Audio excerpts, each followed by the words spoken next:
ಮಂಡ್ಯದಲ್ಲಿ ಹೆಣ್ಣು ಭ್ರೂಣ ಹತ್ಯೆ ಎಗ್ಗಿಲ್ಲದೆ ನಡೀತಾ ಇದೆ. ಮತ್ತೆ ಪೊಲೀಸರು 6 ಮಂದಿಯನ್ನ ಬಂಧಿಸಿದ್ದಾರೆ. ಮಂಡ್ಯ ಹಾಗೂ ಮೈಸೂರು ಜಿಲ್ಲೆಯಲ್ಲಿ ಆಕ್ಟಿವ್ ಆಗಿದ್ದ ಈ ತಂಡ ಕಳೆದ ಹಲವು ವರ್ಷಗಳಿಂದ ಕರಾಳ ದಂಧೆಯನ್ನ ನಡೆಸುತ್ತಿತ್ತು. ಆರೋಪಿಗಳು ಪೊಲೀಸ್ ಆರೋಗ್ಯ ಇಲಾಖೆಯ ಕಣ್ತಪ್ಪಿಸಿ ದಂಧೆ ನಡೆಸುತ್ತಿದ್ರು.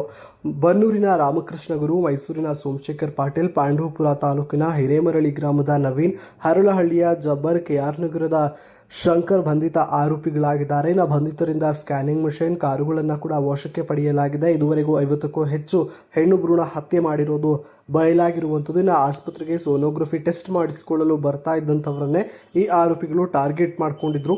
ವಾರದ ಹಿಂದೆ ಕಿಂಗ್ಪಿನ್ ಅಭಿಷೇಕ್ ಹಾಗೂ ವೀರೇಶ್ ಸೇರಿ 12 ಜನ ಆರೋಪಿಗಳನ್ನು ಪೊಲೀಸರು ಬಂಧಿಸಿದ್ರು. ಬಳಿಕ ಮತ್ತೆ 6 ಜನರನ್ನ ಬಂಧಿಸಲಾಗಿತ್ತು. ಇದೀಗ ಮತ್ತೆ ಇನ್ನೂ 6 ಜನರನ್ನ ಬಂಧಿಸಲಾಗಿದೆ.